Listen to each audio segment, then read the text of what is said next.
Сәлем, құрметті досым. Бұл видеоны біз өзіміздің үйіміздегі отбасымыздағы жолдасымызға, балаларымызға арнап энергия беру практикасын жасаймыз. Егер де белгілі себептермен жолдасыңыз болмаса да, бұл батаны бергеніңіз абзал. Себебі ментальды әлемде сіздің жолдасыңыз сізбен байланыста. Ал егер де балаларыңыз алыста, оқуда, болмаса бөлек шыққан болса, олай да болады, балаларыңызға сыртынан бұл батаны, бұл энергияны бере аласыз. Біз не үшін бата энергиясын береміз? Өйткені әйел 40 шырақты дейді. Әйел энергия беру арқылы, шырақ, нұр арқылы, нұрын тарату арқылы ол кез келген адамның, әсіресе отбасындағы мүшелердің жолын аша алады, жолының ашылуына себепші бола алады. Олай болса кеттік. Бірінші жолдасымызға. Құрметті жолдасым, атын атайсыз, сенің әр күнің қуаныш пен берекеге толы болсын. Жүрегіңде иман нұры жарқырап, өмір жолың әрдайым жарық, әрі нұрлы болсын. Жаратушы ием саған мықты денсаулық, ұзақ ғұмыр, мықты түсінік, жүрегіңе тыныштық нәсіп етсін. Біздің шаңырағымыздың шаттығы мен берекесін сақтауға қосқан үлесің үшін шексіз алғыс айтамын. Әрқашан отбасыңның арқасүйер тірегі, балаларыңның мақтанышы болып, абыройың асқақтай берсін.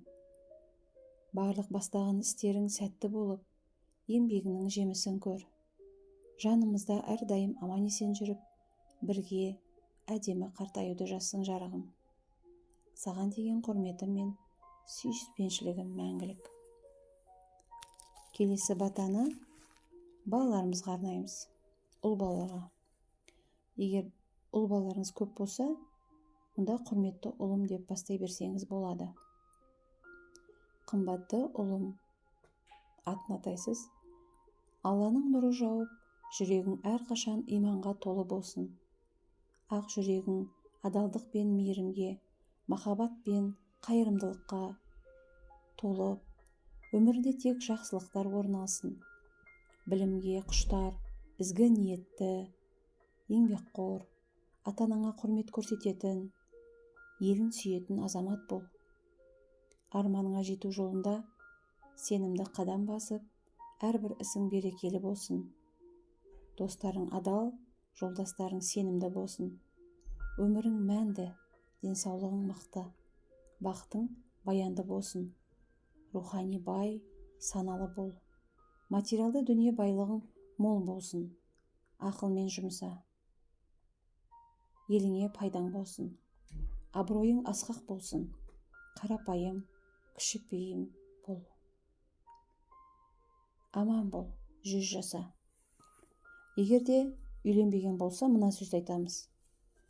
Болашақ жарың өзіңе адал болсын. Бір жастықта қартайып, бақытты баянды ғұмыр кешіңдер. Ал егер де қазір жары жанында болса, онда жарың өзіңе адал болсын.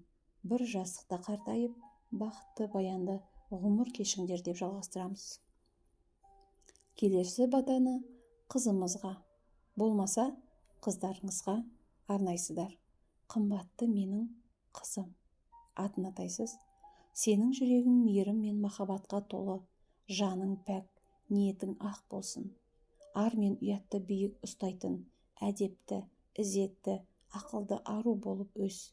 Бойыңдағы сұлулықпен қатар жан сұлулығыңда жарқырай берсін. Өмірің қуаныш пен шаттыққа толы болып, әрқашан бағың жансын. Сыйынарың сенімді дос, ақыл қосар адал жан жолдастап. Ата-анаңның мақтанышы болып, отбасыңа, еліңе абырой әкелетін инабатты қыз бол. Алла тағала денсаулық берсін, ұзақ ғұмыр берсін саған. Рухани байлық, даналық берсін.